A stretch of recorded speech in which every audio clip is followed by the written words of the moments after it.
Welcome to Bethlehem Bible Talks. Sapaan firman Tuhan dari hamba-hamba Tuhan GMI Bethlehem. Kiranya firman Tuhan hari ini dapat memberkati kita semua. Shalom saudara yang kasih dalam Tuhan. Renungan hari ini saya berikan judul Krisis Kepemimpinan. Hakim-Hakim 4 ayat 14a. Lalu berkatalah Deborah kepada Barak, bersiaplah, sebab inilah harinya Tuhan menyerahkan Sisera ke dalam tanganmu. Bukankah Tuhan telah maju di depan engkau? Saudara yang kasih dalam Tuhan, ketidaktaatan bangsa Israel merupakan sorotan sepanjang kisah Hakim-Hakim.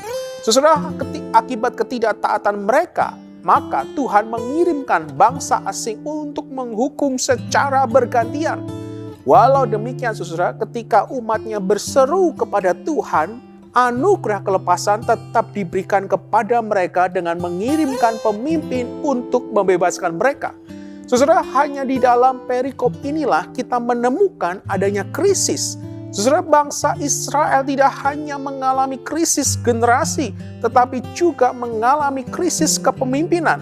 Masalahnya adalah wanita zaman perjanjian lama seharusnya diam, berada di rumah, belajar, dan tunduk pada suami. Tetapi saudara, perikop menunjukkan pada kita, Deborah, seorang wanita, tampil di depan menjadi pemimpin bangsa. Saudara, hal ini terjadi para pria yang seharusnya melakukan tugas kepemimpinan tetapi tidak mau melakukannya. Jadi Deborah melakukan semua tugas kepemimpinan itu.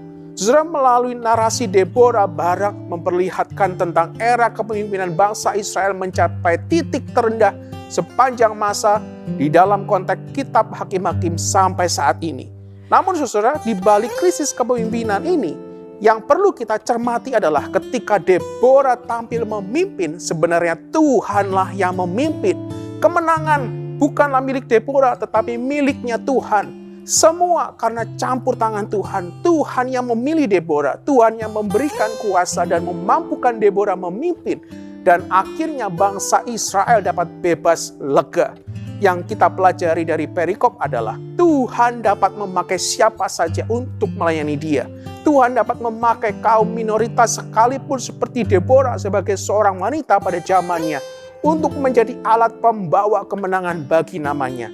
Ketika Tuhan memanggil dan memilih kita untuk memimpin, jangan kecilkan diri kita karena merasa tidak mampu, tidak layak. Sebaliknya saudara, bangkitlah memimpin karena Tuhan bersama kita.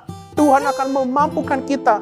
Dan ingat, ucapkanlah syukur kepada Tuhan ketika kemenangan terjadi. Karena kemenangan itu datang dari Tuhan dan miliknya Tuhan. Percayalah saudara bahwa bersama dengan Tuhan kemenangan pasti terjadi. Tuhan Yesus memberkati kita semua. Amin. Demikianlah Bible Talks hari ini. Tuhan Yesus memberkati.